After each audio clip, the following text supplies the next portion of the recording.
Assalamualaikum warahmatullahi wabarakatuh. Waalaikumsalam warahmatullahi wabarakatuh. Selamat siang kepada Bapak Kepala Sekolah Bapak Ana Hardianto dan rekan-rekan Dewan Guru maupun staf tata usaha yang saya sayangi. Saya ucapkan terima kasih karena sudah hadir untuk mengikuti kegiatan saya mendiseminasikan budaya positif di sekolah kita. Sebelumnya, mari saya harapkan teman-teman untuk berdiri sejenak. Mari kita berikan lagu Indonesia Raya.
Terima kasih. Sebelum memulai materi pada hari ini sudah siang hari, kita untuk menyemangatkan diri kita yang sudah agak lesu karena lelah siang hari ini, kita bergerak dulu ya rekan-rekan.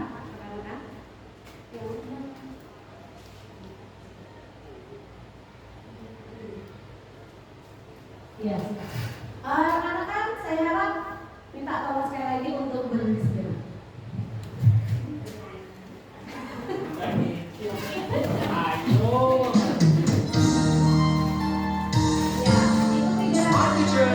Saya pikir, saya rasa, saya bisa. Tangan ke atas menggapai bintang, tangan ke samping burung yang terbang, tangan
Assalamualaikum warahmatullahi wabarakatuh. Apa kabar sahabat? Kali ini saya akan membagikan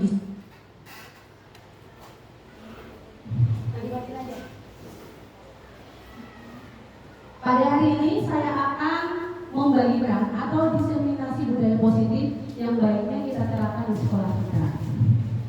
Lanjut. Nah, pada kesempatan kali ini saya akan menyebarkan pemahaman dan penerapan pemahaman budaya positif. Di sini saya sendiri adalah Ica Damayanti, CGP Angkatan 10 dari SMP Negeri 3 Musudi, Kabupaten Ogan Komering Ilir, Provinsi Sumatera Selatan. Adapun konsep inti dari budaya positif ini ada 8 rekan-rekan. Nah, di sini ada yang pertama adalah perubahan paradigma baru. Kemudian yang kedua adalah disiplin positif. Kemudian kebaikan, nilai-nilai kebaikan yang bisa kita terapkan ke anak-anak. Kemudian kebutuhan dasar manusia. Kemudian motivasi perilaku manusia dan posisi kontrol guru, keyakinan kelas dan lain adalah segitiga institusi.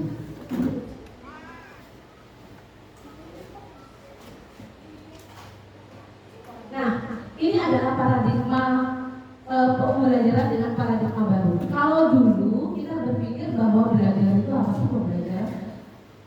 Pembelajaran itu kalau kita pikir belajar itu apa sih Bu? Catat buku sampai habis. Iya benar, catat buku sampai habis. Jadi kita hanya menyuruh siswa untuk mencatat apa yang mereka mau tahu. Kemudian kalau mereka ada yang tidak tahu, mereka bisa bertanya. Tapi kebanyakan siswa-siswa kita tidak ada yang tahu. Nah, dalam paradigma pembelajaran baru ini adalah pembelajaran yang menerapkan prinsip pembelajaran berdiferensiasi. Sehingga peserta didik belajar sesuai dengan kebutuhannya berdasarkan tahap perkembangan sesuai dengan teori psikologi modern untuk mewujudkan profil pelajar Pancasila. Adapun yang kita tahu, profil pelajar Pancasila itu ada 6 sisi. Ada berkebinekaan global. Kemudian apa Bu Dewi? Oh ya, bergagap raya. Kemudian apa Bu Dewi? Kreatif. Bu Siti? Bernalar kritis. Kemudian Bu Gina? Mandiri. Kemudian yang pertama apa Bu? Beriman dan bertakwa kepada Tuhan Yang Esa dan berakhlak mulia. Ini adalah profil pelajar Pancasila yang harusnya kita tunturkan atau kita ajarkan ke peserta kita atau anak kita. Lanjut. Nah, ini ada ya miskonsepsi ataupun penilaian salah, konsep kita salah. Jadi kita itu berpikir bahwa kita harus mengajarkan anak-anak seperti itu. Itu ada di sini. Ada miskonsepsi tentang teori kontrol guru ke siswa. Di sini ada 4 ya. Yang pertama, ilusi guru mengontrol murid. Jadi kita mikir itu kita mengontrol murid, siswa disuruh seperti ini harus mengikuti kita seperti itu. Jadi kita kontrol. Siswa harus masuk sejam segini, harus seperti ini, nah itu dikontrol. Kemudian yang kedua adalah ilusi atau mimpi kita di hayalan kita bahwa semua penguatan positif itu efektif dan bermanfaat. Makanya kita selalu berulang-ulang. Anak buang sampah di lapangan, kita omongin, kita harap besok dia sudah belajar, ternyata dia mulai lagi seperti itu. Itu ilusi kita seperti itu. Kemudian yang ketiga adalah ilusi bahwa kritik membuat rasa bersalah itu mampu mengeluarkan karakter. Jadi contoh, misalnya ada anak berbuat kesalahan, kita panggil ke kantor, kita pasti bertanya, nah kamu nggak mendengar itu buat itu sedih? Kamu merasa nggak kamu salah itu buat itu sedih seperti itu? Hal-hal yang membuat seperti itu ternyata itu salah, bukan itu sebenarnya. Kemudian yang keempat itu adalah ilusi bahwa orang dewasa itu berhak memaksa. Jadi kita berpikir bahwa guru itu berhak memaksa murid. Karena kita berani. Misalnya ada kegiatan apa? Kalau misalnya mau mengadakan bazar, saya maksa murid, kamu pokoknya ibu nggak mau tahu, kamu harus bentuk kelompok, kamu harus mengadakan bazar. Itu saya tidak boleh. Jadi kita harus bukan seperti itu sekarang. Selanjutnya, nah hari ini tujuan saya adalah untuk mengubah paradigma pandangan kita, stimulus respon ke pendekatan teori kontrol. Nah di sini ada stimulus respon. Kita merasa bahwa bukan awalnya kita merasa bahwa bukan kita itu sama. Kenyataannya sama tidak Bapak Ibu? Tidak sama. Iya, walaupun beberapa pasti berbeda Pak Bahar. Seperti itu. Kemudian yang kedua, sesuatu hal itu di ruangan Sunda, misalnya ada tadi saya mendatangkan siswa misalnya kelas ini, di bayangan di pikiran Bapak Ibu itu beda-beda pasti. Ada yang misalnya dia dipanggil ibu aja karena dia melakukan kesalahan, atau ada guru yang bilang misalnya dia sini mau dapat hadiah misalnya. Jadi orang itu pikirnya pokoknya dia datang seperti itu. Kemudian yang ketiga, yang kedua, semua orang melihat hal yang sama, padahal ada gambarnya berbeda-beda. Kemudian yang ketiga adalah kita mencoba mengubah orang agar berpandangan sama dengan kita. Kita nggak bisa mengubah pandangan orang. Kita tidak bisa mengubah pandangan orang. Tapi kita itu diharapkan berusaha memahami pandangan orang lain tentang dunia.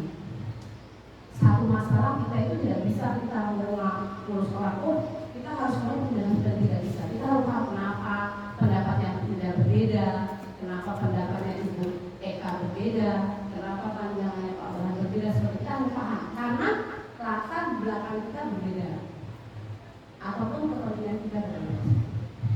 Kemudian ini yang keempat, biasanya kita bilang seperti ini. Perilaku buruk itu dilihat sebagai kesalahan. Misalnya, anak tidur di kelas, atau anak tidak mengerjakan tugas apa-apa, kita bilang itu salah. Itu anak tidur di kelas salah, anak tidak mengerjakan PR salah. Tetapi kita tidak tahu, seharusnya kita perilaku anak-anak itu memiliki tujuan masing-masing. Bisa jadi anak-anak itu misalnya tadi malam membantu orang tua.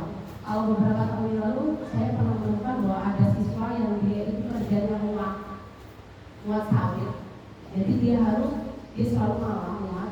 Akhirnya dia sampai sekolah tuh dia siang. Kadang-kadang tertidur saya tanya kenapa? Tadi malam saya muat. Seperti itu. Kenapa kalau muat? Saya sudah tidak punya bapak. Jadi saya bantu ibu untuk mencari bapak.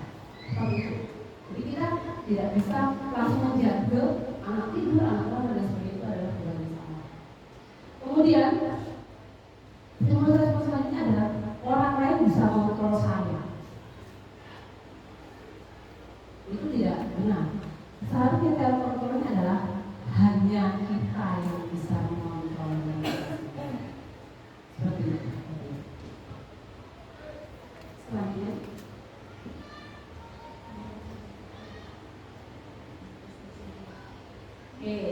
Nah di sini tema yang ini adalah disiplin positif. Mungkin bahkan kita semua itu sudah melakukan semua disiplin positif. Ya, di sini disiplin positif adalah berasal dari kata disiplin yang artinya belajar. Disiplin mengacu pada disiplin diri yang memiliki tanggung jawab terhadap apa yang dilakukannya berdasarkan nilai-nilai yang diyakini. Disiplin positif merupakan salah satu cara penerapan disiplin yang bertujuan untuk menumbuhkan kesadaran serta memberdayakan peserta didik tanpa imbalan, penghargaan atau reward, ancaman ataupun hukuman. Disiplin.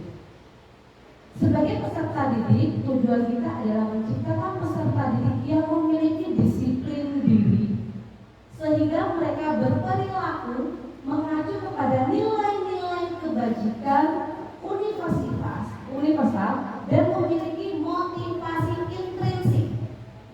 dalam perubahan perilaku ke arah yang lebih baik. Motivasi intrinsik itu adalah motivasi yang berasal dari dalam diri kita sendiri. Jadi bukan dari orang lain seperti itu. Nah, biasanya kan kalau anak-anak kita perhatikan itu motivasinya dari luar ya, dari dewan guru, baik berupa ancaman, penghargaan dan sebagainya. Jadi tujuan kita memberikan disiplin diri itu dari dalam mereka, mereka sadar bahwa oh di dalam mereka harusnya mereka seperti itu, seperti itu. Lanjut Bu Siti.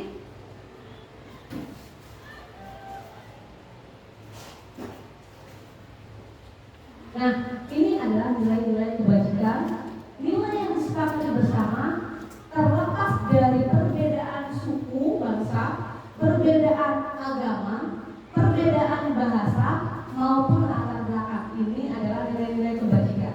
Contoh nilai-nilai kebajikan institusi atau organisasi di sini.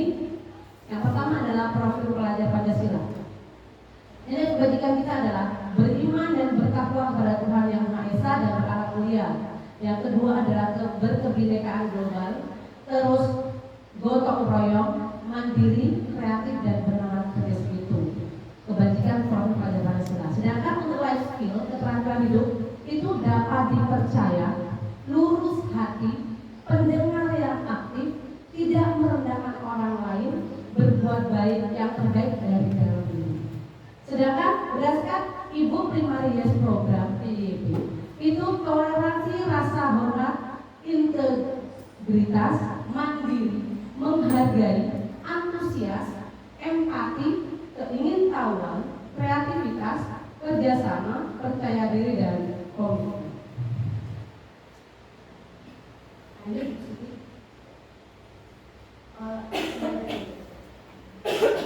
Nah, ini tujuan kita, nilai kebajikan ini mau kita terapkan di kebutuhan hidup.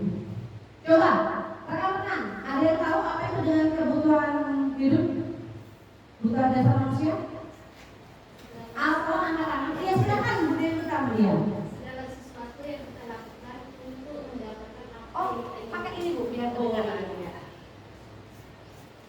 Segala sesuatu yang kita lakukan untuk mendapatkan apa yang kita inginkan. Itu seperti itu. Oh ya. Benar sekali yang disampaikan Ibu Dewi. Slide-nya Bu Siti. Tadi yang disampaikan oleh Bu Dewi adalah kebutuhan dasar manusia adalah segala sesuatu yang kita lakukan untuk mendapat apa yang kita inginkan, apa yang kita mau. Seluruh tindakan yang kita lakukan memiliki tujuan tertentu, dan semua usaha terbaik yang kita lakukan adalah dalam rangka memenuhi kebutuhan dasar kita. Nah, kalau sudah tahu seperti itu, ada 5 kebutuhan dasar manusia. Pada rekan-rekan, siapa yang apa itu apa aja kebutuhan dasar manusia? Bertahan hidup. Oh, tolong angkat tangan. Oh Bu Eka. Oh Bu, apa saja Bu Eka? Mic-nya Bu Dewi. Oh iya. Kebutuhan bertahan hidup. Bertahan hidup ya. Kebutuhan saya. Kasih sayang. Kita harus saling bertoleransi terhadap diri kita sendiri. Iya. Ada kebahagiaan dan kesenangan. Iya. Kita juga punya hak kebebasan. Iya benar sekali. Ada 5 kebutuhan dasar manusia. Bu Siti, slide-nya. Ini yang disampaikan oleh Bu Eka benar sekali. Ada 5 kebutuhan dasar manusia. Yang pertama ada bertahan hidup, di mana kita membutuhkan makan, pakaian, tempat tinggal, keamanan dan kesehatan. Itu kebutuhan bertahan hidup. Kemudian yang kedua adalah kasih sayang dan rasa diterima. Rasa diterima, dipedulikan oleh orang lain, berbagi, bekerja sama dan menjadi bagian dari kelompok. Itu adalah kebutuhan yang kedua. Sedangkan kebutuhan yang ketiga adalah penguasaan. Penguasaan itu terdiri dari harga diri kita sebagai manusia, kemudian keinginan untuk dianggap, kemudian memimpin manusia yang lain, kemudian berprestasi, diakui dan didengar. Itu kebutuhan penguasaan. Kebutuhan yang keempat adalah kebebasan. Kebebasan itu dapat kata kita mau mengerjakan apa yang kita mau, misalnya mandiri, memberikan pilihan, mencoba hal baru, mampu mengendalikan arah dirinya. Itu adalah yang keempat, kebebasan. Dan yang terakhir adalah kesenangan yang membuat kita happy terus, seperti itu. Itu bermain, humor, antusiasme, tertawa, jalan-jalan, seperti itu. Itu kebutuhan-kebutuhan dari manusia. Nah, ini adalah motivasi perilaku manusia. Coba Bu Tuti. Motivasi itu apa sih, Bu Tuti? Motivasi adalah alasan manusia untuk melakukan sesuatu. Iya, alasan seseorang atau manusia melakukan sesuatu. Ini saya tampilkan ada beberapa motivasi orang untuk melakukan sesuatu. Yang pertama adalah menghindari ketidaknyamanan atau hukuman. Itu. Jadi kita menghindari sesuatu atau apa itu biar tidak kena hukuman. Kemudian untuk mendapatkan imbalan ataupun penghargaan dari orang lain. Dua hal itu merupakan motivasi yang berasal dari mana? Dari luar, karena orang lain, bukan dari dalam kita sendiri. Kemudian ada juga menjadi orang yang mereka inginkan dan menghargai diri sendiri serta dengan nilai-nilai yang mereka percaya. Ini yang ketiga adalah motivasi intrinsik, motivasi yang berasal dari dalam diri kita sendiri. Seperti itu. Nah, ada tiga hal yang biasanya kita terapkan. Yang kita biasanya terapkan ke peserta didik kita ini biasanya adalah dua. Ya rekan-rekan, untuk sementara ini dua, tapi harapan saya setelah saya menerapkan ini kita mau tiga. Walaupun kita juga pernah melakukan restitusi, tetapi belum, mungkin teman-teman tidak sadar bahwa apa yang teman-teman lakukan itu adalah restitusi. Biasanya yang kita lakukan adalah hukuman. Di sini adalah hukuman itu biasanya tidak terencana tiba-tiba. Misal kita bertemu siswa buang sampah atau baju siswa di luar, kita langsung bilang, hei misalnya Mustika, bajunya masukkan. Sekarang kamu ambil posisi misalnya, push up 3 kali. Itu tidak direncanakan bahwa kita mau menghukum Mustika. Kemudian murid tidak tahu apa yang terjadi dan tidak dilibatkan. Maksudnya murid yang lain tidak dilibatkan. Kemudian bersifat satu arah. Jadi kita hanya siswa tidak melakukan penolakan terhadap kita. Kemudian biasanya hukuman ini pasti berupa fisik. Bisa kita suruh push up, ya bahan, kita suruh nyanyi, kita suruh bersihkan WC. Saya. Nah, dalam konsekuensi itu biasanya terencana atau disepakati sesuai peraturan. Misal ada siswa tidak mengerjakan PR, kita biasanya akan memberi konsekuensi adalah dia mengerjakan PR itu ditambah lagi PR lain. Jadi bisa kita memberikan PR 5 terus kita tambah lagi menjadi 7, itu konsekuensi. Atau dia mencoret-coret meja, konsekuensinya adalah dengan dia harus menghapus apa yang sudah dia coret-coret. Atau dia merobek buku temannya, konsekuensinya adalah dia mengganti buku temannya, kemudian menyalin apa yang sudah ada di buku temannya. Itu konsekuensi. Konsekuensi adalah tindakan yang kita berikan karena dia sadar itu salah, cuma tetap dilakukan. Misal dalam kelas guru lagi jelasnya dia ribut, ada konsekuensinya. Kemudian murid tetap tidak nyaman, murid tetap dibuat tidak nyaman. Seperti itu. Misal kalau kita menyebut misalnya Mustika, kamu kok ulangan kecil, biasanya teman-teman pada ketawa. Nah itu dia merasa tidak nyaman atau rendah diri atau tidak pede, walaupun murid kita walaupun seperti itu masih tidak pede. Kemudian kita di sini selalu seperti pengawas, masih mengawasi siswa-siswa dalam kelas. Kalau ada yang tidak sesuai dengan apa yang kita harapkan, kita harus memberikan tindakan seperti itu. Diharapkan nanti kita semua rekan-rekan guru maupun tata usaha, karena kita berhubungan dengan siswa juga, kita menerapkan proses restitusi. yaitu proses menciptakan kondisi bagi murid untuk memperbaiki kesalahannya. Proses kolaborasi ini mengajarkan murid untuk mencari solusi sendiri.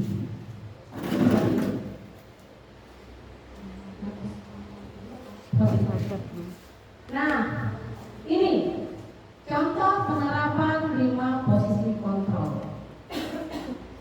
Contohnya di sini adalah kasusnya siswa tidak memakai atribut lengkap saat upacara bendera. Ini ada 5 posisi kontrol kita, Bapak Ibu guru maupun dalam TU. Ya, yang pertama penghukum. Begitu kita tahu, kita anak berbaris kita bilang, patuhi aturan sekolah, berdiri depan. Nah, itu penghukum. Biasanya kita semua melakukan itu di setiap hari Senin, ya kan? Terutama saya.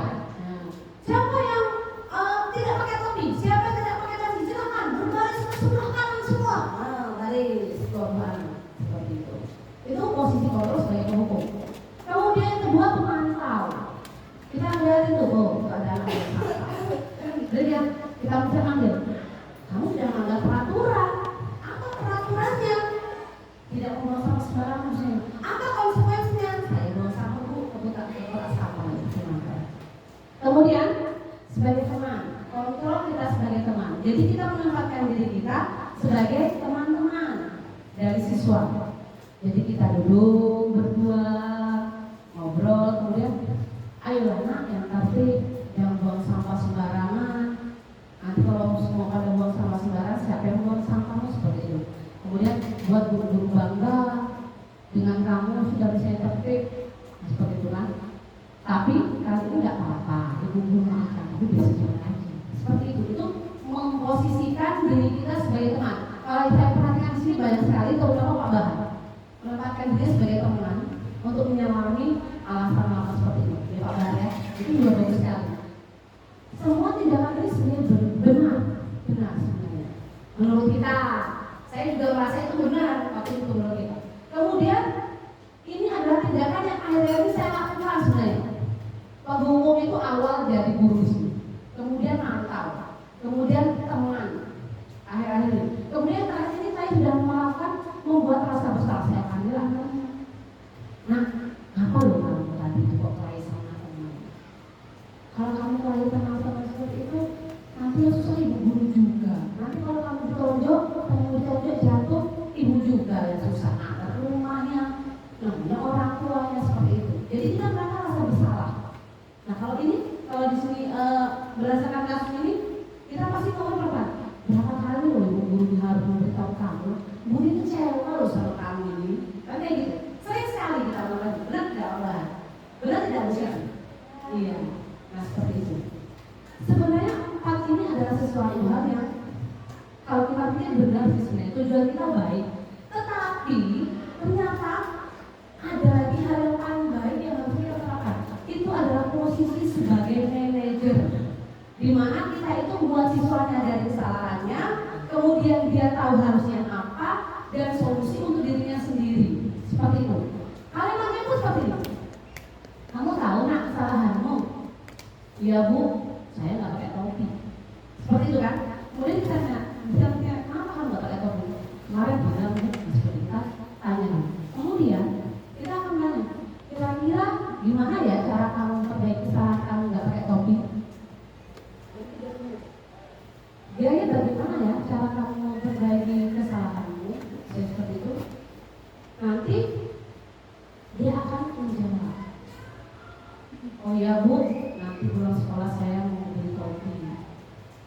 Jadi saya akan ke ke koperasi beli topi. Kemudian apa yang belum saya punya saya akan beli, seperti itu. Ya seperti itu.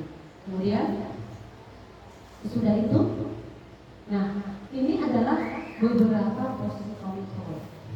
Kalau seperti ini, saya percaya dengan kamu. Jadi kira-kira memposisikan pada apa ini? Saya percaya dengan kamu. Jadi kita iya, jadi membuat apa? Bersalah, dan kita juga langsung hukum. Seperti itu. Saya kecewa dengan kamu. Nah, biasanya seperti itu. Saya kecewa dengan kamu. Kemarin kamu sudah nggak pakai topi. besok salah sadar misalnya kan gitu. Harusnya, nah kemudian bisa dia kita kasih tahu malah ketawa. Nah seperti itu, posisinya seperti itu. Kemudian, nah ini, kamu tidak pernah benar melakukannya. Ini pada saat posisi apa nih Mbak kira-kira? Kata-kata yang kita sampaikan ini posisi apa, Bu Dewi? Kamu nggak pernah benar melakukannya? Apa sebagai apa nih Bu Dewi? Bu Dewi Lestari, kira-kira? Kalau kita ngomong ke siswa-siswa, kamu nggak pernah benar melakukannya ini, salah terus. Kayak begitu. Posisi apa ya? Ada tadi ya. Oh, ini posisi kamu Bu Siti. Nah, sebagai apa? Kamu ini ngaku nggak pernah benar loh kamu nih. Nah, posisi apa kita? Pembawa rasa bersalah ya benar. Terus sebagai apa? Pemantau juga. Kamu tidak pernah pakai topi. Kemarin pakai topi, tidak pakai. Sekarang sepatunya warna merah. Nah, seperti itu. Kita mantau dulu. Nah, seperti ini ya. Ini. Kemudian, akhirnya Bu Siti.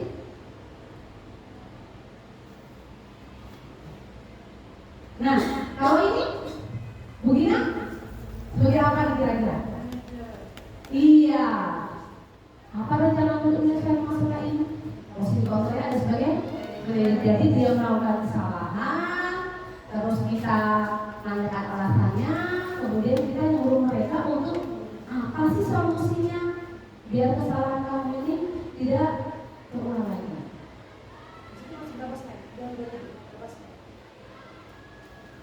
Ini.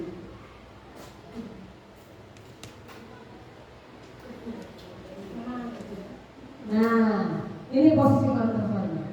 Ayolah, lakukan demi ibu. Siapa nih kira-kira nih? Ibu Dewi. Terus siapa lagi nih? Pak Bahar. Terus siapa lagi? Ibu Murni. Terus, ayolah demi ibu. Mana ibu ini bagi-bagi karannya? Mana ini? Kamu lagi ya, kalian kamu lagi. Nah itu. Ini, jadi ini apa nih? Membuat rasa bersalah. Ayolah ibu ini malu tidak bisa bilang, ayolah ibu ini malu kalau kali kita terus ibu loh. Lagi-lagi kelas 9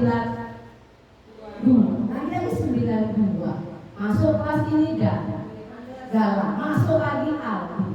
Nah seperti itu. Pak Bahar juga seperti itu. Masuk yang Randy, masuk lagi siapa ini? Mustika. Ayolah kalau di bapak ini malu di bapak ini kalau masuk ke Buyuni juga. Ini anak dipanggil terus ini. Agus Martin.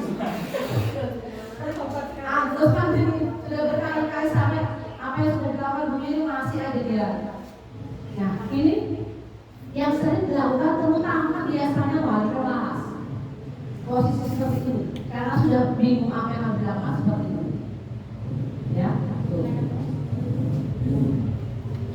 Nah kalau ini kamu tidak pernah mendapat nilai jika mengerjakan tugas. Ini apa? Kamu ini pemantau. Jadi kita mantau anak itu mengerjakan tugas atau tidak. Seperti itu. Ya. Ini kalau Bu Tuti selalu sebagai pembina OSIS juga sering sekali ya, betul ya? Bu itu juga seperti itu. Kamu kalau nggak ada pramuka, kamu nggak kasih nilai, nah, seperti itu.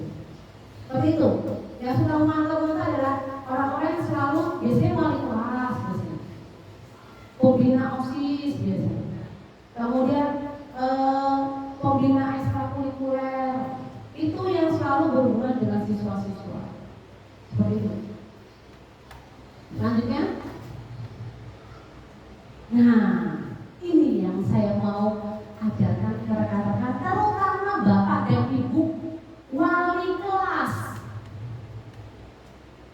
Ya, mungkin bapak dan ibu guru saya mendengar ini pimpinan kelas membuat ini pimpinan, akan tetapi tidak tahu pimpinan kelas itu apa sih kayak gitu. Apa ini apa bedanya dengan peraturan kelas? Seperti itu, bapak ibu guru terutama nih wali kelas. Mungkin kemarin pada saat kita pakai untuk PMN itu pada buat keyakinan kelas, walaupun sebenarnya bingung ini keyakinan kelas apa ya? Yang sebenarnya keyakinan kelas aja.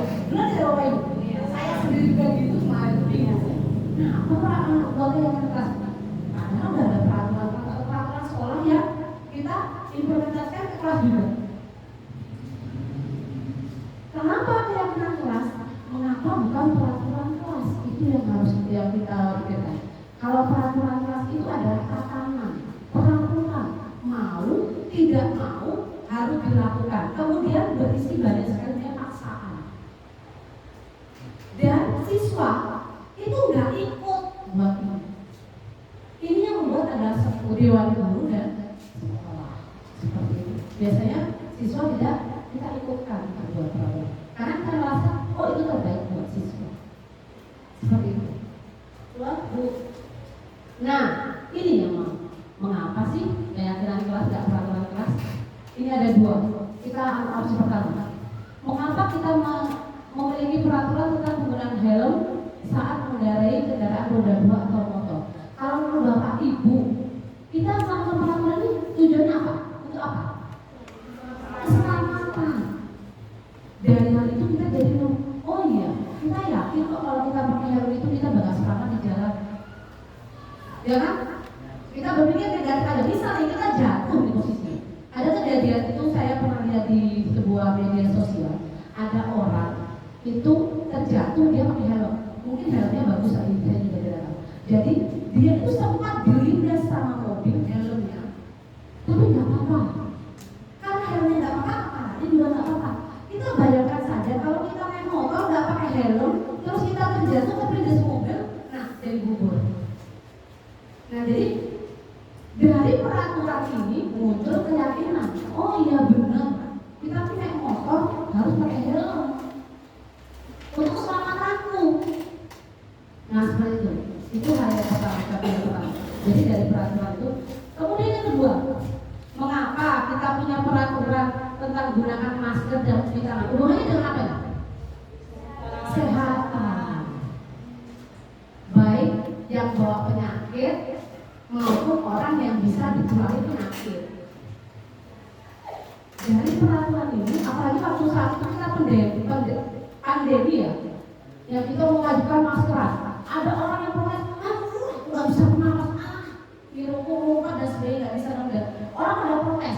Karena apa? Mereka tidak punya keyakinan bahwa tujuan pakai masker itu adalah untuk melindungi diri dia sendiri dan orang lain.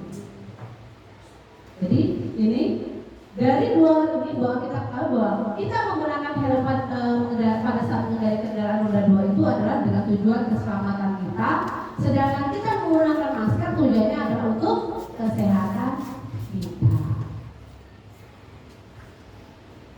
Nah, ini sekarang Bapak wali kelas. Gimana membuat keyakinan kelas? Nah, ini adalah langkah-langkah kita membuat keyakinan kelas. Bu Yuni, Pak Bahar, Bu Dina, Bu Eka, kemudian Bu Siti, terus Bu Indah. Ini adalah yang kita pahami untuk membuat keyakinan kelas, Bapak Ibu wali kelas. Ya, yang pertama itu lebih abstrak daripada peraturan. Jadi tidak ribet seperti itu. Kemudian dikit aja nggak usah banyak-banyak. Terlalu banyak malah nggak ada yang ingat, lupa. Kemudian berupa pernyataan yang universal, jadi menyeluruh. Jadi dua sudah menggambarkan keadaan dari kelas maupun sekolah. Ini harus kita buat adalah kelas dulu ya. Jadi mewakili anak-anak. Jadi anak-anak itu bisa berpendapat, Pak Bahar. Jangan kita yang ngomong peraturan mereka mau nggak mau paham enggak. Jadi kamu maunya tas kita gimana? Bu bersih ya. Berarti kalau bersih apa? Tidak membuang sampah sembarangan. Seperti itu. Tertib Pak. Misalnya, oh berarti kita nggak boleh berebut dalam kelas. Terus menghargai, oh berarti kita akan menghormati siapapun yang di kelas ini, menghormati gurunya, menghormati temannya. Itu kira-kira seperti itu. Kemudian bisa diterapkan di sekolah, bisa diterapkan di kelas. Jadi tergantung dengan judulnya saja nanti. Jadi kalau berlaku di kelas namanya keyakinan kelas, kalau di sekolah namanya keyakinan sekolah. Seperti itu. Kemudian setelah kita membuat keyakinan kelas, nanti dulu kita dibuat dalam bentuk positif. Ingat, tidak boleh. Nah, seperti kata saya ini tidak boleh kata tidak. Misalnya, tidak boleh bertemu dalam kelas, tidak boleh. Kata negatif harus dibuang begini. Ingat, jadi dilarang juga nggak boleh coba. Iya, enggak gitu juga. Misalnya, berpakaian rapi saat di dalam kelas. Nah, seperti itu. Jadi tidak boleh tidak boleh memakai baju berantakan, tidak boleh seperti itu. Jadi inti jangan menggunakan kata negatif. Karena menurut psikologi saya pernah baca, justru anak-anak tertarik dengan kata-kata negatif. Jangan ribut, malah ribut. Ya kan? Jangan buang sampah sekolah, malah buang sampah barengan. Seperti itu. Jangan mudah, malah mudah. Seperti itu biasanya. Nah, jadi hindari kata-kata negatif. Kemudian, semua warga kelas hendaknya berkontribusi, Pak. Kamu pendapatnya apa? Kira-kira kamu pokoknya kelasmu gimana? Oh, kelas kita kalau Bu harus happy. Boleh, gimana caranya happy? Bu, kita harus murah senyum. Senyum, diajar senyum, Pak, anak-anaknya. Seperti itu. Terus misalnya kita harus tepat waktu misalnya. Jadi begitu. Misal ayah saya ngajar kelebihan waktu, jadi Bu, jamnya habis. Oh, tutup, kemudian silakan bersama guru selanjutnya untuk masuk seperti itu. Kadang-kadang saya sendiri pribadi kalau sudah dalam kelas lupa waktu. Kadang-kadang makan jam guru yang lain, jam guru yang sekalian. Seperti itu. Bahkan saya sering banget ditungguin sama anak-anak kelas dan di pintu seperti itu. Itu nanti ada yang kata tepat waktu bermasalah semuanya. Jadi guru bilang, Bu, tinggal 5 menit lagi, boleh. Karena kan boleh pasang alarm gitu. Kalau perlu kelasnya dikasih jam weker. Jadi begitu habiskan, boleh biar gurunya menimbulkan. Seperti itu. Nah, kemudian yang terakhir adalah wali kelas, dewan guru. Kalau untuk kelas, dewan guru dan perangkat kelas maupun siswa yang lain itu bersedia meninjau kembali keyakinan kelas dari waktu ke waktu, dan waktunya tidak ditentukan, Bapak Ibu. Boleh setiap 3 bulan sekali. Misalnya, oh kayaknya ini keyakinan kelasnya tidak cocok, ada beberapa yang tidak cocok nih, kita revisi. Boleh kok? Boleh beda. Kita sudah buat keyakinan kelas, kayaknya nggak cocok nih keyakinan kelas kita ganti nih, atau kita tambahin, boleh. Jadi harus rutin ditinjau, tapi tidak harus 3 bulan sekali ganti, enggak. Kalau kita merasa ada keyakinan kelas yang tidak cocok, boleh kita ganti. Baru berjalan 1 bulan kayaknya nggak cocok, ini memang keyakinan kelas, yuk kita revisi. Mana yang cocok, mana yang enggak. Kalau misalnya cocok dalam 1 semester, ya lanjutkan. Kalau nggak cocok, ya kita ganti. Atau dibuat misalnya rutin juga bisa, misalnya 1 semester. 1 semester keyakinan kelas ini, kita tanya, gimana anak-anak keyakinan kelas kita berjalan baik? Itu bisa dinamanya refleksi, Bapak. Berapa anak yang melakukan pelanggaran lagi? Kalau banyak berarti harus segera direfleksi, Bapak. Jangan juga di semester 3 bulan misalnya anak babahan 4 anak itu melanggar terus, ya revisi. Kenapa anak kamu masih melakukan pelanggaran seperti itu? Nah ini adalah bagaimana cara kita membentuk keyakinan kelas Bapak Ibu, terutama wali kelas. Dan kalau untuk keyakinan sekolah, Bapak kepala sekolah yang menjawab, ya Pak anak. Ya. Jadi kita kayaknya perlu Pak buat keyakinan sekolah, Pak, bukan peraturan banyak. Jadi kita kumpulkan anak-anak, dewan guru, kita buat keyakinan kelas yang mereka dari dalam diri sendiri. Jadi unsur intrinsik yang keluar, bukan ekstrinsik. Kalau kita lihat kalau peraturan kan ekstrinsik, kita bersifat memaksa. Ternyata itu salah, Pak. Bu, saya pikir itu udah benar. Kita maksa murid itu benar, ternyata salah. Selanjutnya, Bu. Nah, ini segitiga restitusi. Saya yakin Bapak Ibu ini sebenarnya sudah melakukan segitiga restitusi, tapi Bapak Ibu ini tidak tahu bahwa apa yang dilakukan adalah korupsi. Tapi sebelum itu Bu Siti, kalau kita kayaknya Bu Dewi sudah ngantuk, kan Pak Usul udah Mumpung anak juga di sini. Buat alam sama-sama. Iya, iya. Iya. Bu Ida, orang sini Bu Ida untuk alam sama ajarin gantung Bu Ida. Sini, silakan Bu, ayo Bu. Sini, mari sini. Ini adalah sampelnya ya Pak Bahar, Pak Anang, Bu Yuni. Ini model kita untuk alam sama karena oh iya. Nanti Bu. Aduh ini apa? Ulang dari awal. Adanya sama juga. Oh, ada apa ini? Kalau ini nggak ada tepungnya, tapi kita akan buat ada tepungnya. Ya. Bapak Ibu berdiri agar lebih biar otot-ototnya.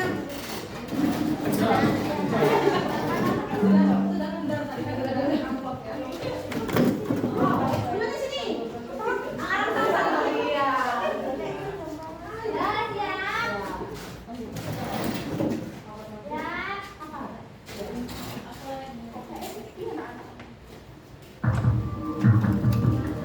Bisa Mbak? Bilangin bisa.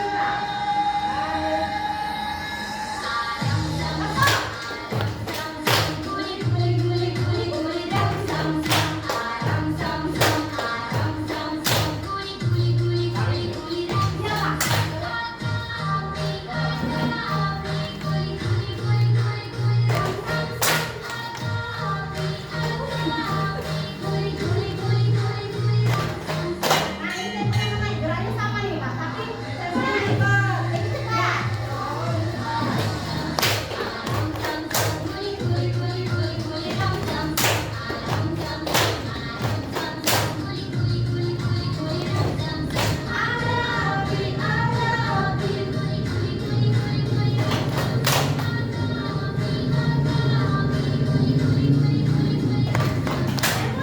Gerakannya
Maaf Bapak Ibu kalau gara-gara sampai serius semua.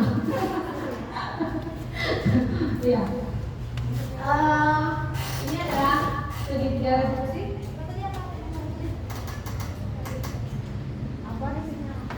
Lima kebutuhan dasar manusia. Apa saja ya? Yang pertama adalah bertahan hidup, seperti makanan, pakaian, tempat tinggal, keamanan, kesehatan. Yang kedua, Ya, ini kemarin saya mencoba karena ini saya kemarin menjadi aksi nyata, jadi saya masukkan juga suara kemarin. Nah, ada ini yang mau saya beritahu ke teman-teman adalah segitiga restitusi, yaitu di mana segitiga restitusi adalah suatu proses dialog yang diajarkan oleh guru agar dapat mengajarkan murid yang mandiri dan bertanggung jawab. Ada 3 penerapan atau langkah penerapan. Yang pertama adalah menstabilkan identitas. Jadi kita memanggil siswa, kemudian kita nanya, kamu tahu nggak kenapa ibu kamu? Nah seperti itu. Oh dia tahu, kita panggil karena dia salah. Kayak gitu. Dia tahu betul. Kemudian yang kedua adalah memvalidasi ternyata dia salah. Salah gimana loh nak? Iya bu, saya buang sampah sembarangan. Iya pak, saya nggak pakai atribut sekolah dinamika. Iya pak, saya nggak kerjakan PR. Iya bu, seperti itu. Jadi kita memvalidasi tindakan dia itu yang salah apa? Dia sendiri yang menyebutkan, bapak ibu. Jangan kita yang menyebutkan, biar dia yang menyebutkan. Seperti itu, ya Bu Dewi.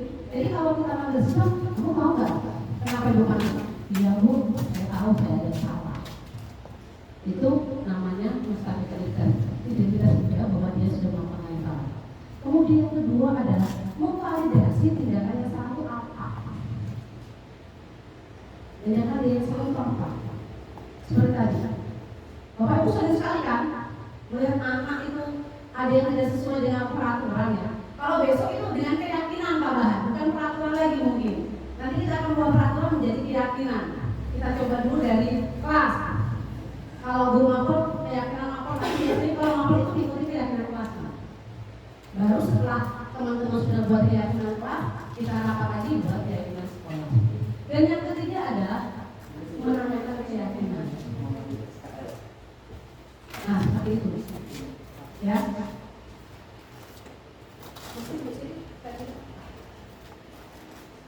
Nah, ini adalah beberapa pertanyaan ataupun pernyataan kita untuk menstabilkan identitas. Berdasarkan prinsip berbuat kesalahan adalah bagian dari proses pembelajaran. Jadi kita jangan menjudge atau menghakimi siswa atau murid bahwa yang dilakukan itu salah, nggak boleh. Karena pasti ada alasan. Jadi gini, kata-kata yang kita ungkapkan ke anak begini. Misal anak tidak ikut agama Hindu, kita bisa lagi salah itu wajar nak. Semua orang pasti melakukan hal yang salah. Ya, kayak gitu. Terus manusia nggak ada yang sempurna, ini namanya menstabilkan identitas kita dulu. Kemudian ibu juga pernah loh melakukan kesalahan, bukan hanya kamu aja, ibu juga sering salah. Kemudian ada kata-kata ibu tidak mau mencari siapa yang salah. Saya biasanya itu anak lahir atau tidak berpikir. Ibu tidak mau mencari siapa yang salah, tapi ibu mau mencari solusi nih. Dari permasalahan ini kamu nggak pikir ini seperti itu. Kemudian kamu berhak merasa seperti itu. Misal ada hari ini ada anak nggak pikir dikarenakan minggu kemarin dia pikir sendirian, namanya nggak pikir, hari ini nggak pikir. Ini adalah kata-kata atau kalimat yang kita tahu kamu berhak merasa begitu. Kamu berhak merasa kemarin kamu berpikir sendirian, hari ini kamu nggak pikir, itu hak kamu. Seperti itu. Itu menstabilkan identitas. Selanjutnya Bu Siti. Langkah kedua adalah validasi tindakan yang salah. Berdasarkan prinsip setiap perilaku berupaya untuk memenuhi suatu kebutuhan tertentu. Ini langkah kedua. Ya, ini adalah kalimat-kalimat kita yang bisa kita sampaikan ke murid. Kamu pasti punya alasan mengapa kamu melakukan hal itu. Nah, seperti itu. Kemudian ada, padahal kamu bisa loh melakukan yang lebih buruk dari ini. Misal dia apa? Itu. Kemudian kamu patut bangga loh melindungi sesuatu yang penting buat kamu. Itu. Kemudian ada kamu melakukannya karena mempertahankan sesuatu yang penting bagi kamu. Seperti itu. Ini adalah validasi tindakan-tindakan yang salah. Sebenarnya kalau kita juga salah, tapi kita mau anak itu sendiri gitu loh, nyadari kesalahannya. Jadi kita jangan langsung itu langkah yang kedua. Kemudian yang ketiga, nah ini adalah langkah terakhir keyakinan segitiga restitusi. Bu Siti, besok Bu Siti bisa menerapkan, ya. Karena saya yakin nanti pada saat kita memproses nilai dan sebagainya itu siswa-siswa pada saat ini kosong itu banyak sekali yang melakukan hal-hal yang melanggar keyakinan kelas, keyakinan sekolah. Walaupun kita berkuliah di sini, kita ada peraturan kelas.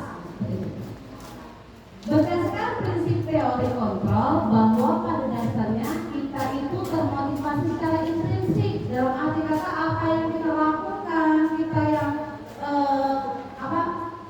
kesalahan atau pelanggaran kita lakukan itu dari diri sendiri, Bu Gina.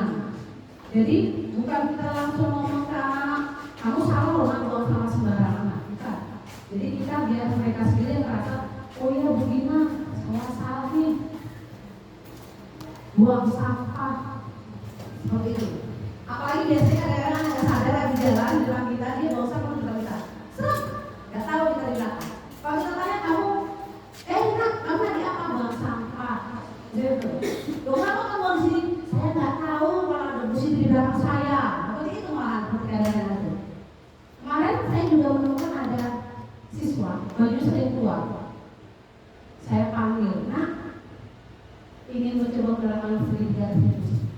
Walaupun saya akhirnya bingung. Saya tanya, kamu tahu nggak kenapa kamu tak ambil? Tahu bu. Kenapa? Jadi saya keluar sama senyum-senyum manis gitu. Saya tanya, ibu tahu perbuatan kamu ini? Kamu tahu nggak perbuatan kamu ini melanggar pakaian? Iya tahu. Apa? Tertib, disiplin. Di sekolah kamu pakai baju tidak. Terus saya nanya, apa solusi kamu untuk mengatasi pelanggaran kamu ini? Jawabannya masih mana? Perhatikan saya bu terus. Jawabannya, nanti kalau ibu perhatikan saya terus, saya akan berubah. Bajunya tak masuk terus. Benar? Iya.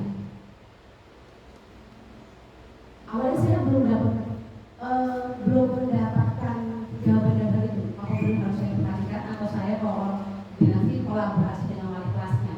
Kebetulan wali kelasnya itu Bu PK. Tapi belum saya berkolaborasi. Ternyata tadi ketemu lagi dengan siswa itu sudah dibilang, bu saya sekarang sudah keluar atau masuk terus. Nah, ini adalah hal-hal yang bisa kita tanyakan dulu Bu Dewi. Bu Dewi yang paling baik hati. Ini kita tanyakan Bu Dewi. Wah, kalau kita bukan wali kelas, kita bisa biasanya kita buat keyakinan mata pelajaran. Kita tanyakan, apa keyakinan mata pelajaran bahasa Indonesia kita? Oh iya bu, kalau dalam sekolah kelas itu kita perlu belajar masuk dalam. Nah itu juga berlaku sekolah kan, bagi masuk dalam. Terus apalagi ya? Kita harus tertib. Oh berarti kita mengatribut. Terus misalnya ada KPR Bu Dewi, jangan dimarahin dulu Bu Dewi, langsung kayak kepala, jangan. Iya, ditanyakan keyakinan mata pelajaran bahasa Indonesia apa? Mengerjakan tugas apa? Benar, kamu tahu. Kamu apa jadinya? Melanggar ya? Iya bu, saya melanggar, saya salah. Kemudian kita bisa menanyakan nilai-nilai apa yang sudah kita telah sepakati bersama di mata pelajaran IPS misalnya. Mereka akan, oh iya ini bu, harus mengerjakan PR, nggak boleh ganggu terus saat pelajaran, nggak boleh ngomong saat gurunya ngomong, seperti itu. Kemudian seperti apa gambaran sebuah kelas yang ideal menurut kamu? Oh, tenang dulu, saling menghargai, bersih, nyaman, menyenangkan, bahagia, seperti itu. Biasanya siswa kan maunya kayak gitu, Pak. Benar nggak? Maunya kelasnya tuh kondusif, ya kan? Gurunya itu ngajak main. Kalau saya tanya di kelas 7, kamu punya bu? Kita main bu, belajar sambil main. Mainnya apa? Kita main di lapangan, oke.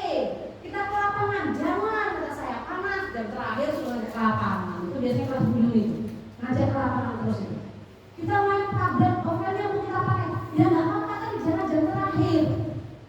Nah besok jam pertama kedua masih duduk-duduk kita main ke lapangan.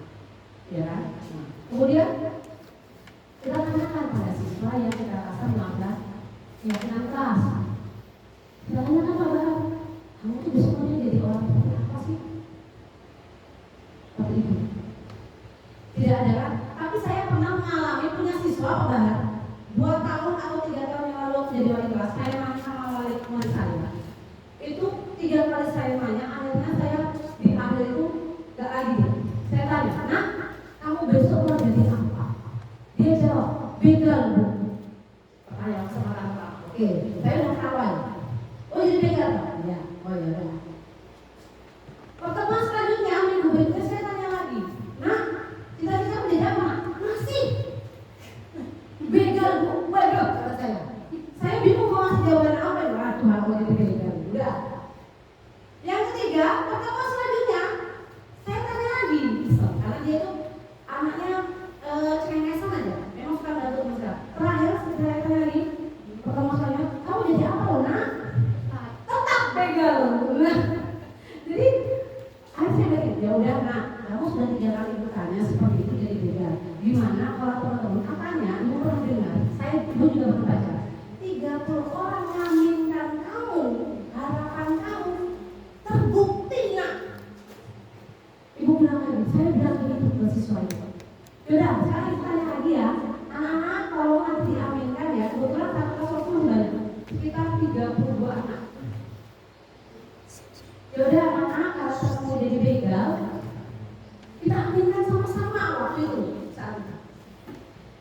Ibu tanya saya dia, kamu jawabnya beda lagi ya. Nanti dia punya namanya. Saya bilang, cita-citamu jadi apa nak? Polisi ibu. Jadi sudah berubah. Jadi teman-teman yang ngomong kan jadi beda, diam semua orang. Katanya, loh kok ganti mau cita-cita? Oh, nanti kita boleh. Semenjak itu Pak Bahar, dia nggak pernah lagi kalau saya tanya, cita-citamu apa? Kan saya lupa anakku siapa. Anak cowok pokoknya, anaknya tuh lincah banget. Pokoknya jadi pembicara terus. Balik kelasnya saya. Karena biasanya memang saya jadi wali kelas itu anaknya yang aktif, saking aktifnya sampai stres belum mati pelajaran. Semenjak itu nggak pernah lagi kalau ditanya cita-cita apa beda nggak pernah. Nah seperti itu, ya. Jadi itu ada momentum dia. Mungkin dia ingat sama saya ingat siswanya, tapi nggak tahu wajahnya juga nggak lupa, ini juga nggak lupa. Nah itu.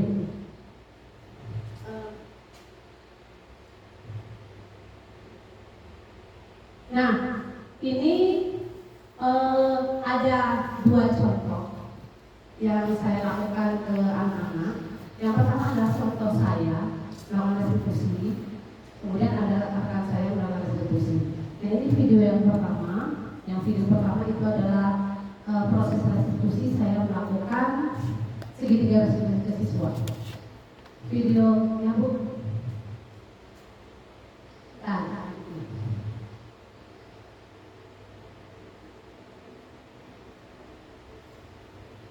di bawah. Jadi boleh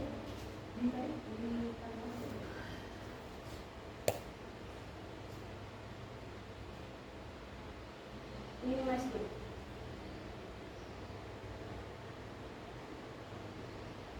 Ini ada.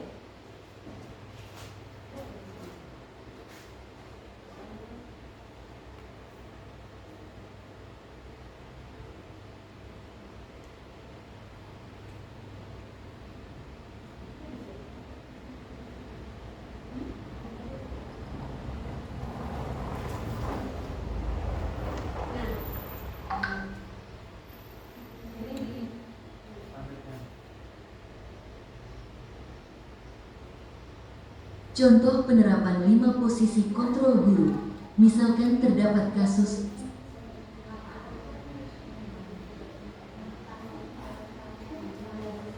Nah ini contoh restitusi yang saya lakukan ke siswa yang banyak sering keluar.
Nah ini saya menerapkan program restitusi ke siswa. Saya itu memanggil 3 siswa, tapi saya ketika video ini di mana ini adalah siswa dengan nama dia kelas 8, itu dia sering sekali bajunya keluar. Kadang-kadang dia kalau kita dalam kelas itu suka bersikap kayak saya. Jadi saya panggil, ya saya tanya, kamu tahu nggak alasan kamu saya turun aja? Tahu Bu, apa? Jadi saya keluar. Sering kamu makan, sering banget. Seperti itu. Saya tanya, menurut kamu itu gimana? Salah dengan keyakinan kelas dengan keyakinan mata pelajaran gimana? Dia bilang, salah Bu, saya melanggar. Seperti itu. saya melakukan segitiga restitusi, saya menanyakan status dia, mengangkat status dia, kemudian memvalidasi kesalahan dia, kemudian saya melakukan hal yang terakhir dalam segitiga restitusi, mencari solusi. Apa solusi dia? Saya akan memasukkan bagi ibu setiap lingkungan sekolah. Jadi ini saya berusaha menerapkan segitiga restitusi, tetapi saya belum mengevaluasi tindakan itu sudah berubah atau belum, seperti itu. Nah, kemudian ini adalah refleksi dari siswa setelah saya melakukan segitiga restitusi dia.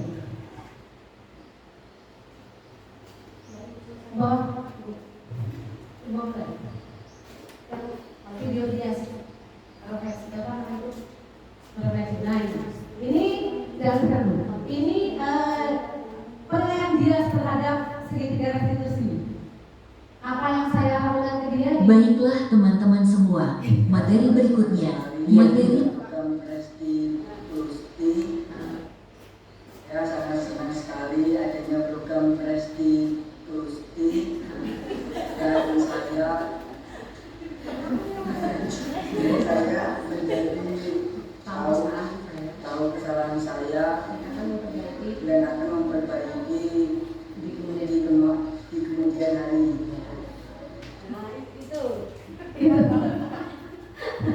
Sebenarnya agak kaget saya panggil, saya tanya dia agak kaget, tapi dia tahu karena berhubungan dengan saya sama dia. Kemudian pada saat saya meminta kabar apa penilaian dari dia grogi karena dia merasa ini apa seperti itu. Jadi ini adalah dari kebetulan juga baru saya. Jadi agak kaget, sebenarnya saya sudah menjadikan 3 tapi belum sempat karena waktu terbatas. Nah, sedangkan ini adalah dari rekan saya, ambil dari rekan saya. Yang ini adalah dia ada kesalahan siswa, pelanggaran yang dilakukan adalah membuang sampah sembarangan. Seperti itu. Silakan teman-teman untuk menyaksikan. materi yang terakhir adalah segitiga restitusi.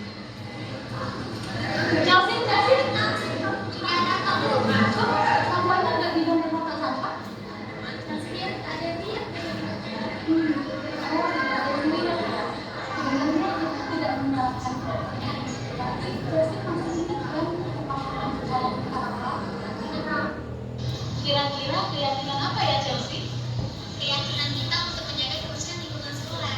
Oke, sekarang mari Ibu tunjukkan apa yang kita percayai di sepakatan kelas kita dan apa yang belum Chelsea tunjukkan. Nah, Chelsea, tentang keyakinan sekolah kita yang kita percayai, apa yang kira-kira yang Chelsea percayai kemarin dan mana yang belum Chelsea tunjukkan?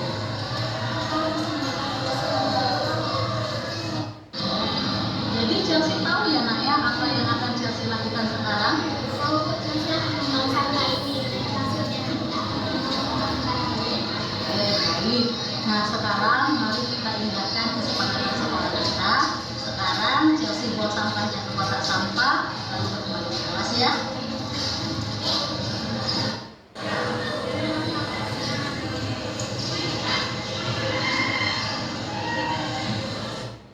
Saya sangat senang kalau menerapkan segitiga restitusi karena guru tidak langsung menyalahkan murid, tetapi memberikan solusi yang jauh lebih baik dan usahanya. Nah, itu contoh dari rekan saya Bu Anis yang sudah menerapkan segitiga restitusi di sekolahnya. Kebetulan sekolahnya adalah SMA 1 Kaliwangun. Jadi dia sudah menerapkan segitiga restitusi. Mungkin videonya jauh lebih baik karena kita sama-sama. Nanti mungkin kalau teman-teman menerapkan segitiga restitusi, saya juga bisa minta videonya dari rekan-rekan semua. Itu apa yang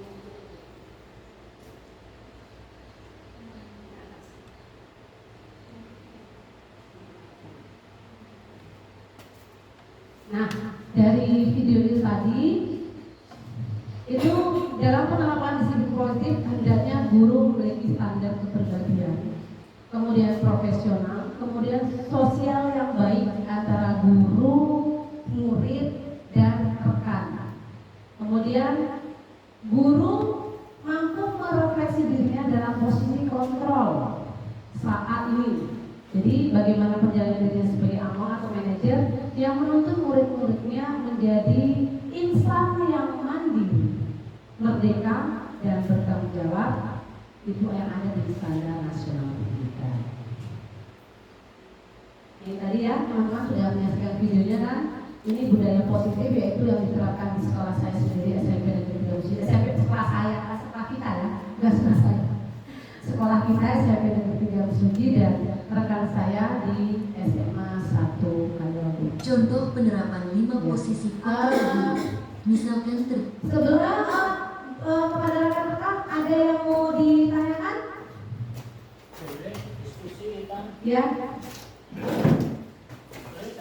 Oh, Pak, saya Pak Anak. Kamu kan diskusi ya, Pak? Diskusi kita ya. Oke.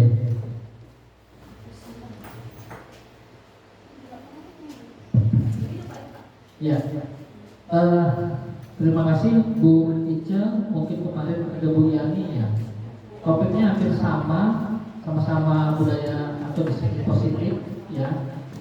Nah, ilmu ini sudah saya dapatkan 2 tahun yang lalu dan saya berulang lagi pembekalan CPP kemarin, dapat lagi, sekarang dapat lagi.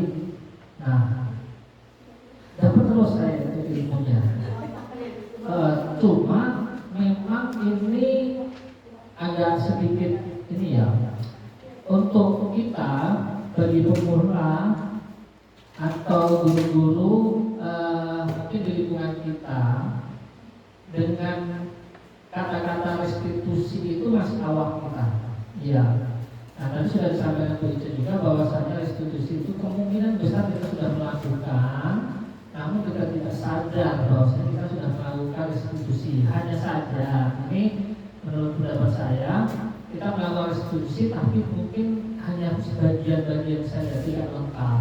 Nah, memang benar urutannya yang lengkap itu ada 3 langkah yang perlu kita latih semuanya, Bapak Ibu, bukan hanya dari CGP, ya kan? Yang pertama menstabilkan identitas. Tadi kalau ditelisik sedikit dari video Bu Ici tadi masih kurang dapat juga untuk menstabilkan identitas ini. Tadi langsung poin yang ininya masuk di validasi tindakan, ya. Nah, harusnya anak itu dibuat dulu, ini menurut pendapat saya ini ya, anak itu dibuat nyaman dulu, duduknya santai dulu. Bahkan ngobrolnya pun bukan langsung ngobrol permasalahan. Iya, diajak ngobrol yang lain dulu. Gimana kabarnya, di rumah ngapain, misalkan hari ini bagaimana. Nah, untuk dia supaya tenang dulu. Kan biasanya anak kalau dipanggil itu bawaannya was-was ya, merasa bersalah. Jadi kesannya tadi ibu membuat mereka merasa bersalah. Siapa namanya tadi? Iya, buktinya dia agak takut ya, kayak takut tanyai ya. Nah, intinya kita melakukan restitusi itu jangan sampai kita posisinya sebagai pembuat merasa bersalah. Posisi terbaik seorang guru itu ada posisi manajer, iya, ada di posisi manajer. Kontrol pun kurang tepat. Jadi makanya tadi langkah yang pertama menstabilkan identitas itu seharusnya memang anak itu dibuat nyaman dulu, baru nanti kita masuk ke permasalahan sedikit-sedikit. Nah, termasuk menstabilkan identitas tadi. Nah, ibu pernah seperti itu. Nah, itu kan tadi masih kurang ya. Termasuk contoh-contoh. Ya, memang arahannya mungkin ada sebagian muncul ya. Itulah kita sebenarnya Bapak dan Ibu, kita perlu latihan. Gak bisa ini mau mengaplikasikan hanya 3 langkah itu. 3 langkah itu langsung bisa berjalan dengan baik tanpa kita latihan. Nah, kalau ada anak yang bermasalah, Bapak Ibu, nah ini cocok ini, momentum ini, panggil aja anak itu masuk ke meja dekat meja ke sini diajak ngobrol berdua, ya terapkan strategi itu. Ya benar, Bu Ica tadi ngomong kita ini buat peraturan, ya sebenarnya itu juga mau saya tanyakan ke Bu Ica. Nah, sejauh ini sekolahan, hampir semua sekolahan itu punya peraturan. Nah, memang yang paling bagus itu adalah peraturan yang datangnya dari kesepakatan bersama antara murid, guru, dan tenaga pendidik lainnya, bahkan orang tua, masyarakat sekitar. Dari kesepakatan bersama itulah lahirlah nanti keyakinan. Karena kalau sudah keyakinan itu tingkatnya itu tingkat dewa. Artinya kalau mereka yang sudah yakin, guru yakin, wali murid yakin, masyarakat yakin, aturan itu gak akan ada yang melanggarnya. Karena sudah tingkat dewa tadi, dia kesadaran dari hatinya, intrinsik tadi, bukan faktor ekstrinsik. Kalau peraturan itu faktor luar yang paling dominan. Harapannya kan intrinsiknya. Nah itu lagi-lagi memang saya senang ada CGP 3 di sini. Mudah-mudahan nanti muncul yang berikutnya. Jadi semuanya paham. Saya tidak harus mengulangi lagi memahamkan. Kalau saya kemarin cerita ini sudah saya singgung di awal-awal dulu setahun yang lalu saya masuk di sini. Cuma teman-teman mungkin nggak dapat.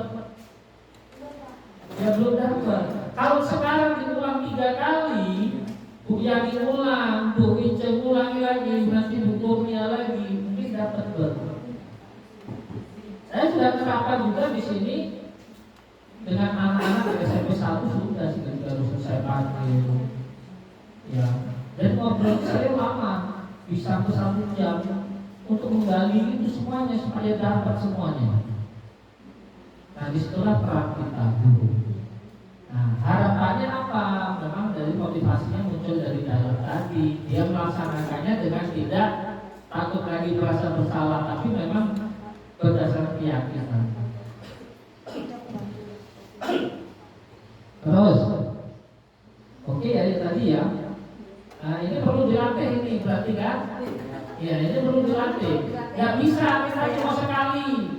Mungkin Bu Yani, Bu Ice, Bu Kurnia baru sekali karena ada tugas, ya kan? Ini harus dicoba. Mungkin ada teman kita yang lain malah sudah melakukannya, cuma nggak sadar, ya gitu. Ya, termasuk saya juga. Nah, memang setelah jadi CGP kita banyak sadar. Mungkin sadar selamanya atau sadar sebentar itu saya tidak tahu ya. Tergantung motivasinya ya. Semoga selamanya. Iya, semoga selamanya. Artinya memang ada hal-hal yang sepatutnya kata-kata yang kita lontarkan ke anak itu, ya anak itu punya perekamnya kuat. Kalau dia tidak nyaman perasaannya, hatinya bukan dia ikutin apa yang kita ingin, tapi dia sakit hati. Begitu sakit hati dibawa dia keluar sebagainya. Sampai kapanpun dia ketemu kita nggak nyaman, dia terpaksa, mundur terpaksa dan sebagainya. Nah, mulai dari sekarang kita berusaha tuh, termasuk saya berusaha, saya mau los. Artinya apa? Saya los dengan anak-anak itu, monggo anak mau menyapa, mau apa, saya tidak ada motivasi untuk disapa, misalnya seperti itu enggak. Nah, yang penting saya berusaha terus. Nah, anak misalkan ketemu kita menegur, salim, nggak salim, memang harusnya anak melakukan itu. Berarti kan ada motivasi lain kan? Kalau tidak melakukan. Terus aturan kita, Bapak dan Ibu, aturan kita ini kan kita buat ya. Kemarin memang saya instruksi banyak teman-teman, silakan buat kesepakatan kelas. Nah, kesepakatan kelas benar kita buat wali kelas yang penting. Nanti kalau ada kesepakatan kelas sebelumnya mungkin ada kesepakatan di rumah, buat juga nggak apa-apa. Tapi anak-anak yang buat yang menyusunnya, yang mengusulkan semuanya. Jangan kita ujuk-ujuk sudah menyusunnya, kemudian ditampilkan di layar monitor. Nah, ini kesepakatan kelas kita, setuju? Setuju, iya. Nah, kemarin perasaan seperti itu sedikit banyaknya ya. Nah, artinya kesepakatan kelas juga muncul dari ide-ide anak. Nah, harapannya apa? Kesepakatan kelas itu muncul keyakinan kelas. Keyakinan kelas dikumpul-kumpulkan, muncullah kesepakatan dan keyakinan sekolah. Iya. Puisi tadi sudah kritik kita ya, mungkin kita salah, iya. Saya paham kita salah, iya. Nah, makanya benar kita saling mengingatkan, kita ini masih peraturan sekolah, belum kesepakatan atau keyakinan sekolah. Cuma saya masih terkendala ini bicara untuk menciptakan keyakinan sekolah yang baik, yang benar-benar bisa diterapkan oleh anak, bisa dipahami kemudian diyakini oleh anak, itu yang susah ya.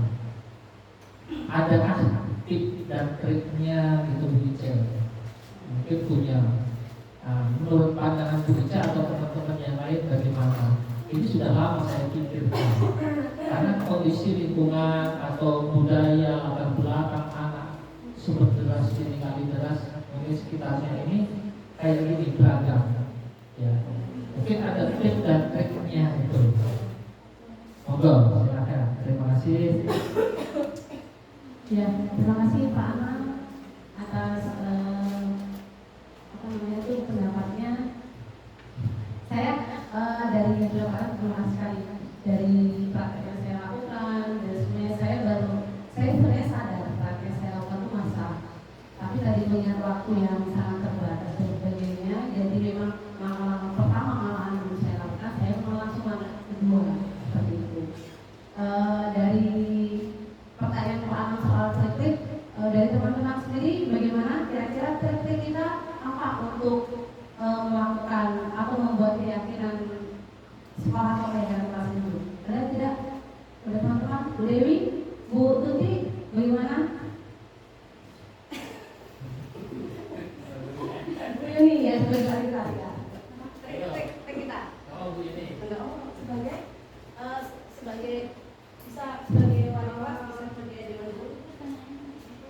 Pertanyaan saya diulang, trik-trik kita untuk bisa membuat keyakinan, menerapkan atau membuat keyakinan sekolah dimulai dari keyakinan kelas. Keyakinan sekolah menurut ini ya, saya sebagai guru ya, mungkin bisa diawali dengan menyadarkan diri sendiri dulu tentang arti pentingnya kita sebagai pendidik di era globalisasi ya? Maksudnya mengikuti perkembangan zaman ya abad 21. Jadi Berdiri Bu, berdiri tak fotonya. Pokoknya ngomong berdiri. Betul, tidak ada salahnya. Jadi menurut saya sebagai guru untuk membuat kesepakatan di lingkungan sekolah sebagai guru apa ya, sebenarnya kita harus menyadari dari awal mulai kita bisa berdiri di sini itu mau sebagai apa, dan kita juga harus mampu menyesuaikan diri kita itu sesuai dengan perkembangan zaman yang sekarang sedang berkembang. Kalau dulu kita maksakan itu pendidikan zaman dulu ya. Kalau sekarang mungkin nggak bisa. Kalau dulu mungkin nggak ada gadget, yang kita belajar lewat adalah buku ya. Sekarang ada gadget, kita harus bisa pandai menyesuaikan diri terlebih dahulu. Intinya kita harus sadar diri dulu deh, kita tuh sebagai guru itu harus ngapain dulu. Ya kita kesini harus apa seperti itu. Oh iya. Terima kasih. Ya. Terima kasih Bu Yani atas saya sangat menginspirasi ya. Teman-teman, kalau kita kasih tepuk untuk Bu Dewi ya, Bu Yuni ya. Tapi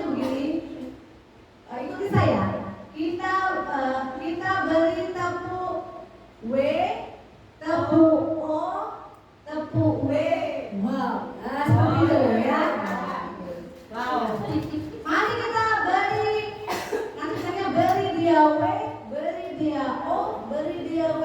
Wow, gitu ya. Oke. Sambil tepuk nggak? Ya. Iya. Beri dia W, beri dia O. Agak tepuk dulu. Nggak bisa. Jadi gini, beri dia W, beri dia O, beri dia W. Wow, begitu. Nanti saya katakan. Wow. Lagi saya. Oh, boleh lebih lagi. Teman-teman, mari kita beri Bu Yuni wow. Beri dia W, beri dia O, beri dia W. Wow, iya. Nah, gara-gara tuh Kevin kan itu. Silakan Bu Kurnia. Assalamualaikum warahmatullahi wabarakatuh. Waalaikumsalam warahmatullahi wabarakatuh. Tolong diulangi lagi pertanyaan. Oh iya, Pak. Oh iya, tip-tipsnya. Nah, tip dan trik untuk kita membuat kesepakatan kelas dan sekolah. Mau kita terapkan. Oke, untuk membuat menurut saya untuk membuat untuk membuat keyakinan kelas agar bisa diyakini oleh semua kalangan dari siswa maupun guru, yaitu yang pertama, keyakinan kelas itu memang harus dibuat bersama-sama. Yang pertama, dibuat bersama-sama, disepakati dan diyakini dan ditaati. Nah, kita sebagai guru yang pertama adalah harus menuntut murid dulu. Kita mencontoh, kita memberi tuntunan. Jangan ketika kita menyepakati anak-anak ini keyakinan kita ya, mari kita sepakati, mari kita jalani. Tapi pada kenyataannya kita tidak bisa menuntut murid-murid kita. Kita tidak bisa memberi contoh. Seperti anak-anak keyakinan kita menjaga kebersihan. Tapi pada kenyataannya ketika kita di luar, murid kita tahu loh, itu kok bukti buang sampah sembarangan ya, seperti itu. Nah, bagaimana murid-murid kita dapat meyakini apa yang sudah kita sepakati, sedangkan gurunya sendiri tidak bisa memberikan contoh yang baik, seperti itu. Itu dari saya. Jadi intinya ketika kita ingin keyakinan kelas maupun keyakinan sekolah kita itu sepakati dan diyakini, maka itu mulai dari kita sendiri, sama seperti yang dikatakan disampaikan Bu Yuni tadi, bahwa semua dimulai dari diri kita sendiri. Pertama kita sebagai seorang guru yang harusnya menuntun murid kita. Seperti itu. Terima kasih. Iya, terima kasih. Oh ya, kita kasih tepuk keren sekarang. Jadi kita temuin sendiri. Tepuk terus pokoknya. Jangan gini, tepuknya. Tepuk keren. Saya keren, kamu keren, semua keren, keren. Nah gitu ya. Ya. Oke. Tepuk keren. Saya keren, kamu keren, semua keren, keren. Iya, terima kasih sekali. Ya, terima kasih kepada Bapak Anang, Ibu Yuni, dan Bu Kurnia. Tadi masukan dari rekan-rekan kita. Ada dari teman yang lain? Misalnya Bu Dewi Lestari yang sering mengawas, atau Mbak Itun yang selalu bertemu dengan siswa. Oh iya. Ya, karena itu sudah siang. Bu Siti tolong activity yang lain biar semangat itu sudah mulai ngantuk-ngantuk. Acting lagi Bapak Anang. Sekali lagi. Terlalu banyak acting.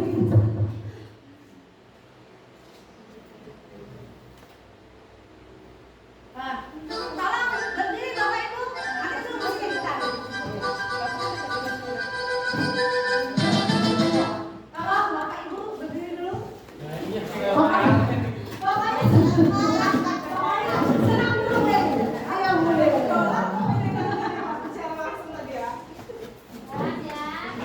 Itu tarik mundur dulu, Bu. Oh ya, tarik dulu Bu Siti itunya.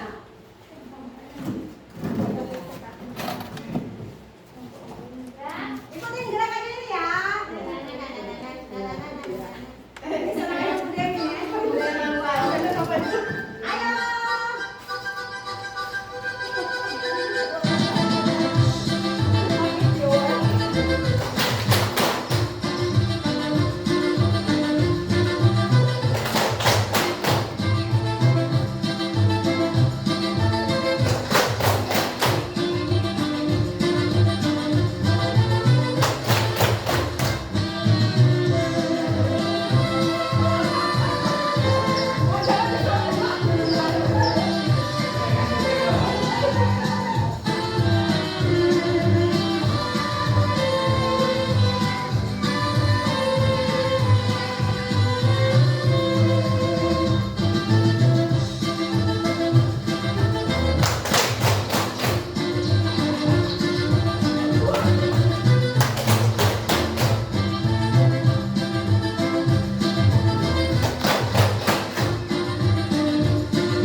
positif, sekian juga yang saya sampaikan.